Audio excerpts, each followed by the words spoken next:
Titanic का मलबा दिखाने गई टाइटन पनडुब्बी कुछ दिन पहले लापता हो गई थी, जिसमें 5 लोग सवार थे, जिन्हें अब मृत घोषित कर दिया गया है।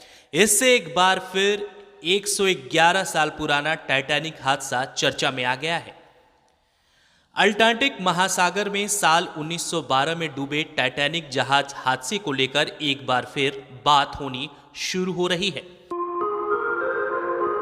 वजह यह है कि 5 लोगों को इसका मलबा दिखाने ले गई एक पनडुब्बी लापता हो गई। कंपनी ओशन गेट ने पनडुब्बी में सवार सभी 5 लोगों की मौत की पुष्टि की है। ऐसी खबरें हैं कि यात्रियों ने 2 करोड़ रुपए में टिकट खरीदे थे।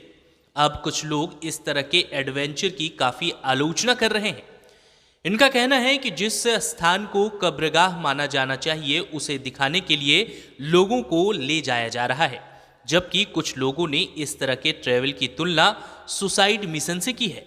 जिस टाइटैनिक हादसे की चर्चा बीते 111 साल से हो रही है, आज हम उसकी पूरी कहानी जान लेते हैं। टाइटैनिक एक विशालकाय समुद्री जहाज था। इसका असली नाम RMS टाइटैनिक था। इसे लेकर कहा जाता है कि जहाज को ईश्वर भी नहीं डुबा सकता। इसकी लंबाई 269 मीटर थी और यह स्टील से बना था। इस पर करीब 3300 लोगों के ठहरने की सुविधा थी, जिसमें चालक दल और यात्री शामिल हैं। हालांकि जब यह ब्रिटेन से अमेरिका की तरफ जा रहा था, तभी अंटार्कटिका महासागर में रात के वक्त एक हादसे का शिकार हो गया, जिससे जहाज को कुछ घंटों में ही डुबा दिया। आज भी इसका मलबा वहीं पड़ा है, इसे निकाला नहीं जा सका। हालिया घटना में शामिल लोग इसी मलबे को देखने के लिए गए थे। टाइटैनिक को लेकर कहा जाता था कि इसका डिजाइन कुछ ऐसा था कि अगर एक कमरे में पानी भर जाए तो उससे दूसरे कमरे को डुबाया नहीं जा सकता। हैरानी भरी बात यह है कि जहाज डूबने के इतिहास में अव्वल स्थान हासिल करने वाले टाइटैनिक का प्रचार करते वक्त कहा गया था कि यह डूब नहीं सकता है। वजह यह थी कि इसमें कई तहखाने थे, जिसे वाटर राइट दीवारों से बनाया गया था।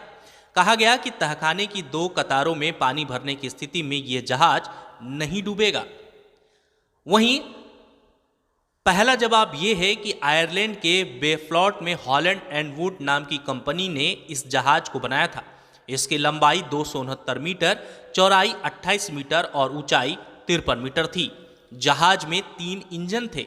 साथ ही भट्टियों में 600 टन कोयले की खपत होती थी।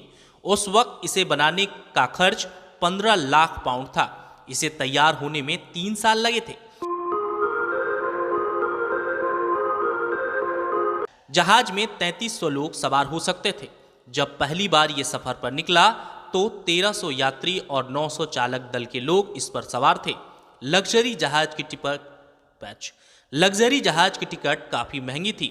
उस वक्त फर्स्ट क्लास का टिकट का दाम 30 पाउंड, सेकेंड क्लास का 13 और थर्ड क्लास का 7 पाउंड था। वीडियो कैसी लगी जरूर बताइएगा। इसी तरह की वायरल स्कैन हम आपके सामने लेते आएंगे।